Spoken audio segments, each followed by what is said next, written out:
अस्सलामुअलैकुम वरहमतुल्लाहि वबरकातुहू। सामीन और नाज़रीन, आज के इस वीडियो में हम बात करेंगे कि संत कबीर कौन थे। इसके बारे में बहुत सारे लोगों ने संत कबीर को अल्लाह बना लिया है, माअज़ल्लाह, और उन लोगों का ये कहना है कि कुरान के अंदर लिखा हुआ है कि संत कबीर ही अल्लाह है। लोगों ने संत कबीर को अल्लाह क्यों मान लिया है और कुरान के अंदर ऐसा क्या लिखा हुआ है, इसके ऊपर पहले से ही मैंने ये मुकम्मल वीडियो बना रखा है। आप हज़रात ये वीडियो जाके देखिए तो आपको पता चलेगा कि कुरान के कुछ अल्फाजों का गलत तर्जुमा करके कुछ लोगों ने संत कबीर को अल्लाह बना रखा है।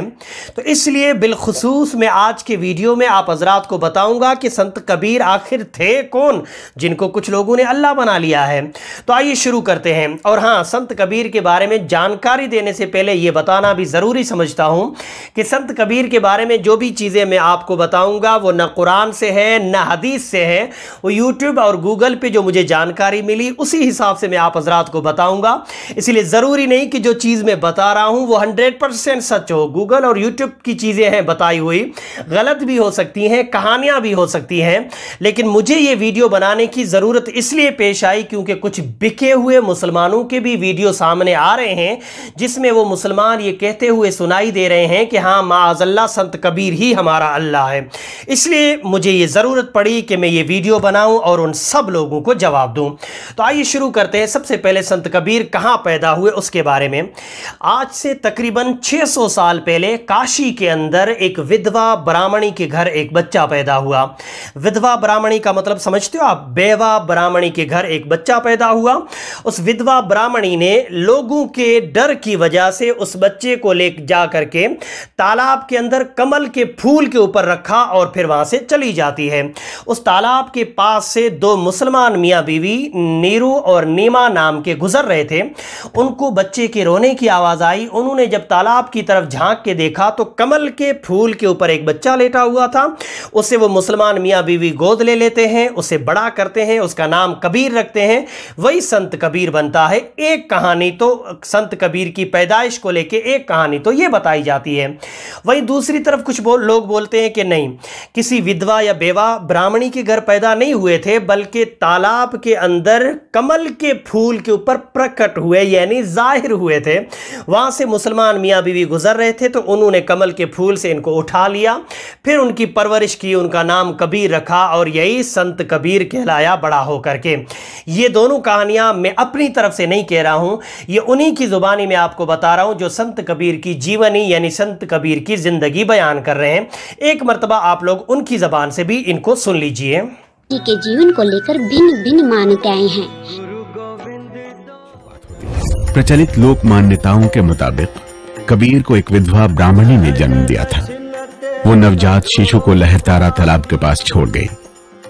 नीरू और नीमा नाम के मुसलमान जुलाहा दंपत्ति उस बालक को अपने घर उठा लाए और उन्होंने ही कबीर को पाला पोसा। कबीर पंथ की एक दूसरी धारा के मुताबिक कबीर लहरतारा तालाब में एक कमल के फूल पर बाल रूप में प्रकट हुए थे।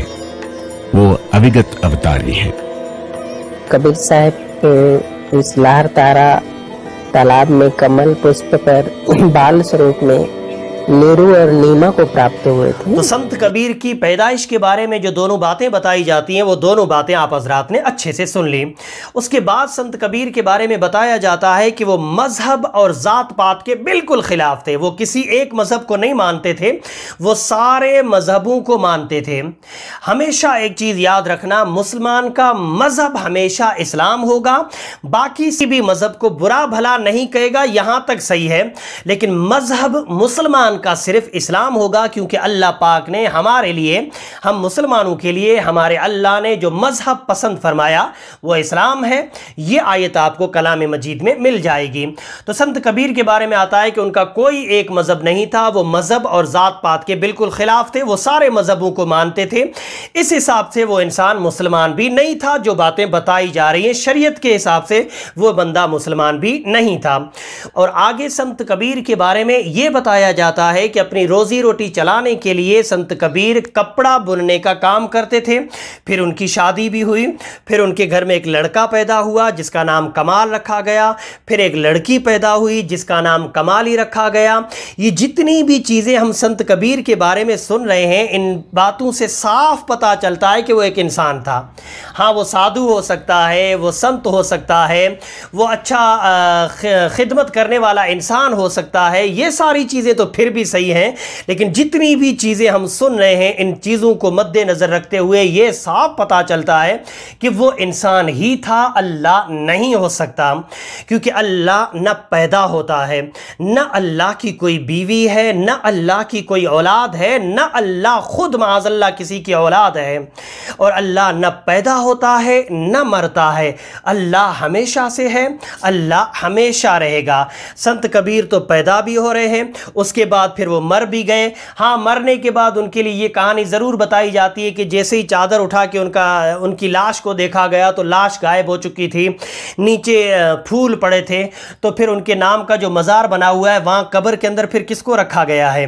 ये सारी चीज़ें जो संत कबीर के बारे में लोगों ने बताई हैं, संत कबीर की जीवनी ज़िंदगी लिखने वाले लोगों ने बताई हैं, इन सारी बातों को मद्देनज़र रखते हुए एक ही जवाब मिलता है कि वो एक इंसान था। अब वो अच्छा इंसान था, लोगों की खिदमत करने वाला था, ये सारी चीज़ें अपनी जगह। वो संत था या वो कोई दरवेश था या वो कोई नेक बंदा था, ये बातें बिल्कुल मानी जा सकती हैं, लेकिन एक बात बिल्कुल नहीं मानी जा सकती कि माअज़ल्लाह वो अल्लाह था। अल्लाह ने फरमाया है, मैं एक हूँ, अकेला हूँ, मैं बेनियाज हूँ। रब ने फरमाया है अल्लाहु समद, अल्लाह क्या है, बेनियाज है। न अल्लाह की कोई औलाद है, न अल्लाह किसी की औलाद है, न अल्लाह जैसा अल्लाह के बराबर कोई और है। छोटा सा वीडियो मुसलमानों तक पहुँचाइए, कमी पेशी गलती हो गई हो तो मेरी इस्लाह करें। अस्सलामु अलैकुम वरहमतुल्लाहि वबरकातुहू।